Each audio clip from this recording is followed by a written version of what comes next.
अस्सलाम वालेकुम एवरीवन, कैसे हैं सब। उम्मीद करती हूँ आप सब बिल्कुल ठीक ठाक होंगे। मैं भी अल्हम्दुलिल्लाह बिल्कुल ठीक ठाक हूँ। जनाब, आज आ गया है बुदापेस्ट का लास्ट डे का व्लॉग। आई होप आपको फर्स्ट 2 डेज के व्लॉग्स भी बहुत अच्छे लगे होंगे। तो आज हमारा जो था वो चेकआउट था। हमें जो है वो 10 o'clock पे अपना अपार्टमेंट जो है वो छोड़ना था। तो बस फिर सुबह जो है टाइम से उठ के ब्रेकफास्ट और रेडी शेडी हुए और जो है ना अपना सामान वगैरह पैक किया। चूंकि चेकआउट हो चुका था इसलिए हमें अपनी गाड़ी भी पार्किंग एरिया से बाहर निकालनी थी। पार्किंग से हमने अपनी गाड़ी को बाहर निकाल के जो है वो स्ट्रीट में पार्क कर लिया। स्ट्रीट में पार्किंग अलाउ थी और आज जो है चूंकि संडे था इसलिए पार्किंग फ्री भी थी। बस फिर आप लोगों ने अभी पीछे देखा होगा कि वो कितनी प्यारी सी स्ट्रीट थी। वहां से हम लोग गुजरे और वॉक करते करते जो है ना हम इस जगह पर पहुंच गए और ये बहुत ही प्यारी खूबसूरत जगह थी। इस जगह का नाम था हीरोज स्क्वायर। हंगरी के पास्ट में जिन लीडर्स ने जो है अहम रोल अदा किया था इस हंगरी कंट्री को आबाद रखने के लिए, उन सारे लीडर्स की यहाँ पे जो है वो स्टेचूज भी बना के उन्होंने लगाए हुए थे। उस टाइम के जो भी बादशाह थे और इसके अलावा जो सोल्जर्स वगैरह थे फेमस, उन सब के जो है ना स्टेचूज भी यहाँ पे मौजूद थे। जगह का नाम भी तो देखे ना इस चीज को शो कर रहा है, हीरोज स्क्वायर। तो ऑब्वियसली जितने भी हंगरी के बादशाह, सोल्जर्स और जो भी उनकी वहाँ की फेमस पर्सनैलिटीज थी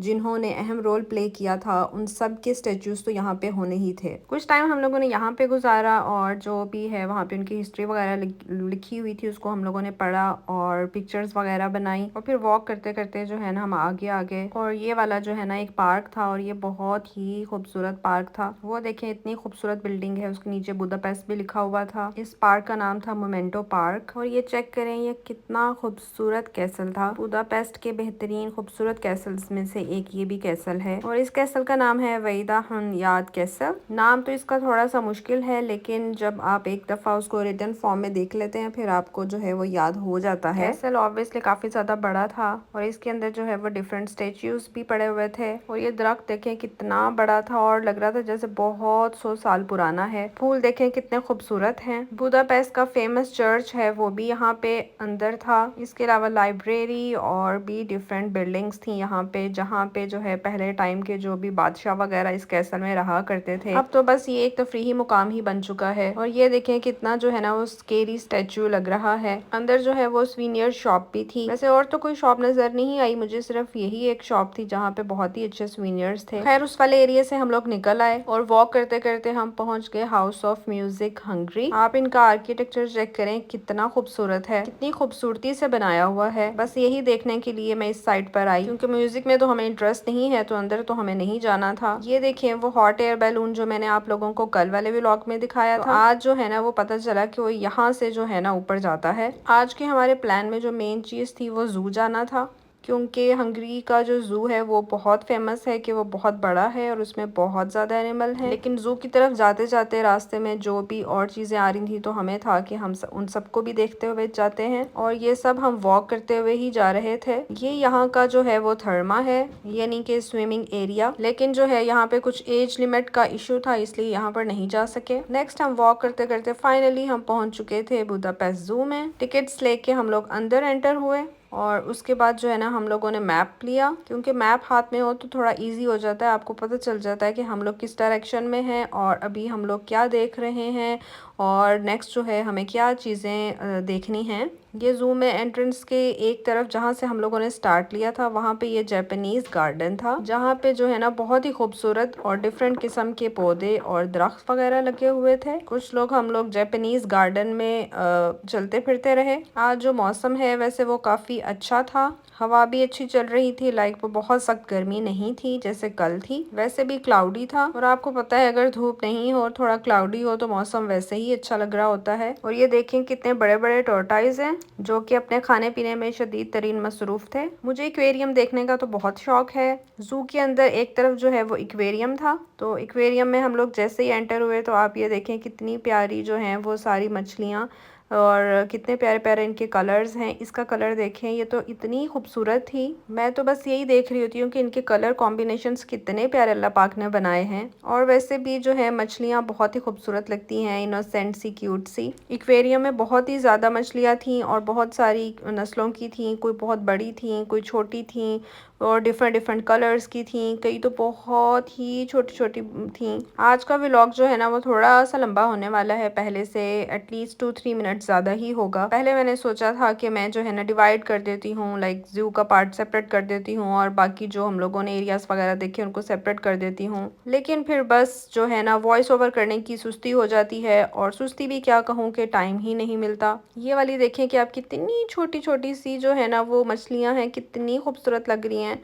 और ये वाली देखें आप, जैसे वो ज़ीब्रा का सारा टेक्सचर होता है उसकी बॉडी पे, वैसा इनका था। और इनका कलर कॉम्बिनेशन देखें, वाइट, ब्लैक और जो है वो पिंक। बस अल्लाह पाक की बनाई हुई मखलूक है और बहुत ही खूबसूरत है। तो खैर मैं ये बता रही थी कि फिर जो है ना मैंने सोचा कि मैं एक ही दफ़ा में वॉइस ओवर करूँगी, ये नहीं जब एडिटिंग करने के लिए बैठूंगी तो एक ही दफ़ा में जो है वो सारी वीडियो पे वॉइस ओवर भी कर लूँगी और एक ही दफ़ा में सारी वीडियो अपलोड भी कर दूँगी। अच्छा, तो ये जो सारे मैंने क्लिप्स कैप्चर किए हुए हैं ये हैं जुलाई के, और मुझे एडिट मैंने करना इसको शुरू किया था अगस्त में, और अब आ चुका है सितंबर। समझ लें सितंबर का फर्स्ट वीक भी गुजरने वाला है। मुझे जो है व्लॉग्स बनाने का शौक़ बहुत ज़्यादा है, लेकिन यहाँ पे आकर जो है मेरे लिए मसला बन जाता है कि इसके ऊपर वॉइस ओवर करनी है। अगर तो जो है मैं फ़ौरन से ही कर लूँ, जैसे कहीं पे ट्रिप पे गए हैं और फ़ौरन से आके मैं उस पर एडिटिंग वगैरह कर लूँ, वॉइस ओवर वगैरह कर लूँ, फिर तो चले ईजी रहता है, क्योंकि आपको सब कुछ ताज़ा ताज़ा याद भी होता है और आपके पास बहुत सारी बातें होती हैं उस जगह के बारे में बताने के लिए। लेकिन जैसे जैसे टाइम गुजरता जाता है तो बहुत सारी बातें जो हैं वो दिमाग से भी निकल जाती हैं।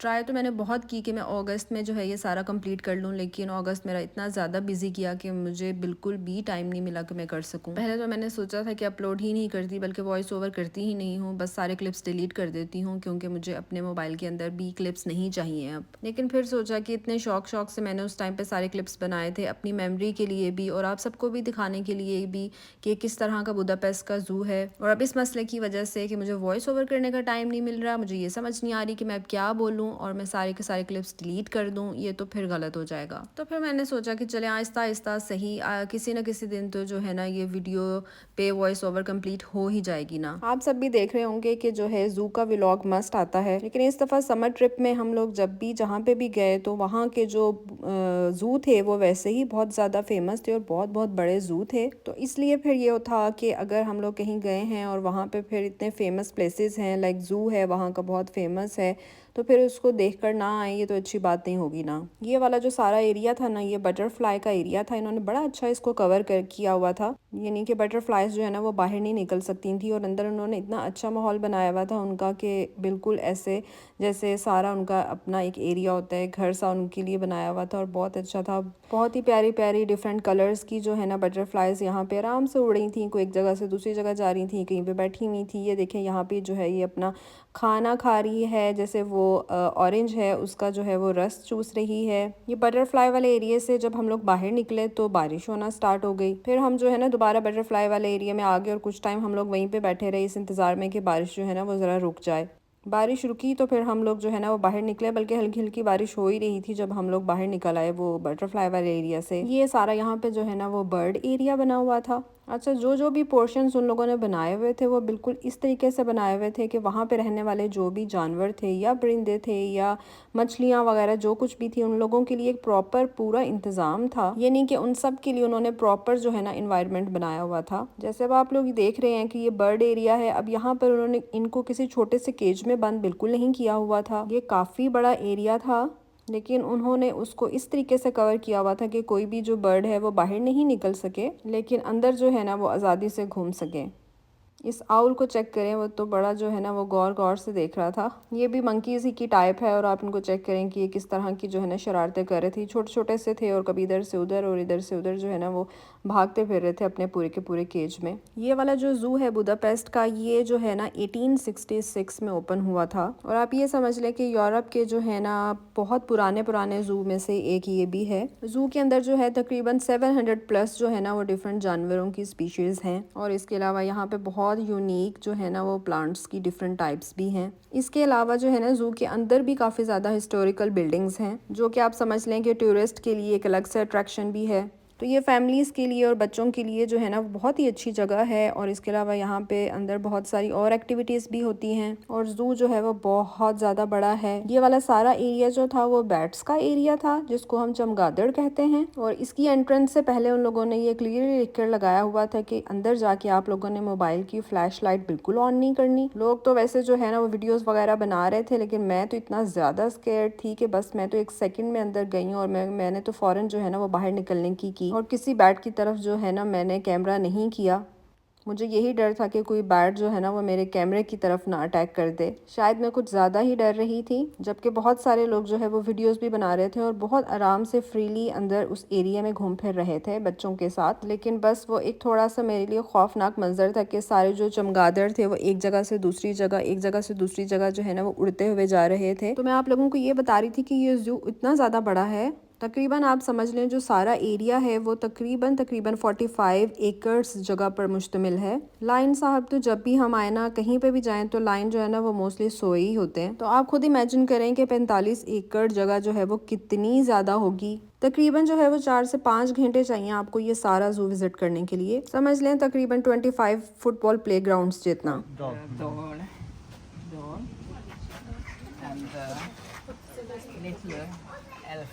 एलिफेंट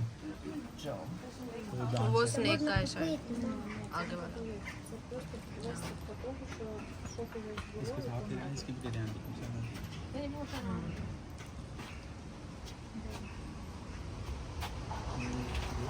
अच्छा, हम लोग जब निकले ना वहाँ से लायन और टाइगर वाले एरिया से, तो यहाँ पे एक लेडी ने जो है ना एक स्टॉल लगाया हुआ था जहाँ पे ओरिजिनल जो है वो लायन की जो स्किन होती है वो थी, इसके अलावा सांप की जो स्किन होती है वो थी, उनके जो है ना वो स्केल्टन कुछ ना कुछ इस तरह की ना उन्होंने रखी हुई थी, जस्ट ओरिजिनल, सब चीज़ें ओरिजिनल थी। और वो जो है ना वो थोड़ी सी उन्होंने हमें इन्फॉर्मेशन दी और या जो भी लोग वहाँ पे विजिट के लिए आ रहे थे उन सबको उन्होंने वहाँ पे इन्फॉर्मेशन दे रहे थे। जस्ट इन्फॉर्मेशन के लिए था, आई थिंक वो सेल के लिए नहीं थी। जू का तो खैर अभी भी बहुत सारा एरिया रहता था, लेकिन वही बात कि हम लोग इतना ज़्यादा थक गए थे कि इतना ज़्यादा बड़ा जू, ना हमारे पास इतना ज़्यादा टाइम था, ना इतनी ज़्यादा हिम्मत होती है कि 4 से 5 घंटे जो है ना वो हम लोग चलते रहें और चलते ही रहें। तो हमेशा की तरह जो है ना जितना हिस्सा हम लोग देख सके उतना देख लिया, बाकी हम लोगों ने स्किप कर दिया। मौसम आप लोग देख रहे थे कि कितना ज़्यादा खूबसूरत हुआ था, बादल शादल आए हुए थे, बहुत ही अच्छा मौसम था आज के दिन पे। बस जू से निकलने के बाद जो है हम लोग वापसी के रास्ते के लिए निकल गए थे, यानी कि यहीं से ही हम लोगों ने जो है वो ऑस्ट्रिया की तरफ निकलना था। हल्की फुल्की जो है ना वो बारिश इस टाइम पर स्टार्ट हो गई थी, फिर बीच में रुक गई थी, बस इस तरह का मौसम चल रहा था। ये हमारे सामने जो है ना एक टूरिस्ट की बस जा रही थी जो कि बुदापेस्ट की अपनी थी। जो हमारा लास्ट डे होता है वो हमेशा हम जो है ना कहीं उसको यूज़ कर लेते हैं, सिर्फ जो है ना वो वापसी की नज़र नहीं करते। और हमें आइडिया था कि हम लोगों को जो है ना घर जाते जाते हार्डली 3 और 4 आवर्स ही लगेंगे। वो तो ये है कि पाँव आपके जवाब दे जाते हैं, वरना तो जो है ना इंसान अभी और भी जू में फिरता रहे, लेकिन बिल्कुल भी हिम्मत नहीं होती। और फिर ये भी होता है कि अभी वापसी का भी सफ़र करना है, तो फिर बेहतर यही डिसीजन लिया जाता है कि अब जो है ना निकला जाए। वैसे भी बारिश वाला मौसम था तो टाइम से ही निकलना बेहतर था। वैसे तो ऑलमोस्ट सारे रास्ते में जो है ना वो बारिश होती रही, कहीं पे हल्की हो जाती थी, कहीं पे तेज़ हो जाती थी, बस ऐसा ही सारा मौसम रहा। आई नो कि मेरे व्लॉग्स जो है ना वो सम टाइम थोड़े से लंबे हो जाते हैं, जैसे कि ये वाला व्लॉग लंबा था। वैसे मेरी कोशिश यही होती है कि मैं 10 मिनट से अबव नहीं जाऊं, बट सम टाइम जो है वो चीज़ें या जगह इतनी ज़्यादा खूबसूरत होती हैं कि मेरा दिल नहीं चाहता कि मैं कुछ भी स्किप करूं। तो बस वो छोटे छोटे क्लिप्स बनाते बनाते जो है ना वो वीडियो इतनी ज़्यादा लंबी हो जाती है। लेकिन मुझे खुशी होती है कि आप सब जो लोग हैं वो बहुत ही ज़्यादा पूरे व्लॉग को शौक से देखते हैं, और आप लोगों के कमेंट से भी मुझे आइडिया हो जाता है। ये जो है ना वो बॉर्डर एरिया समझ लें आप, लेकिन हम लोग जो है वो नीचे वाली साइड से आए थे।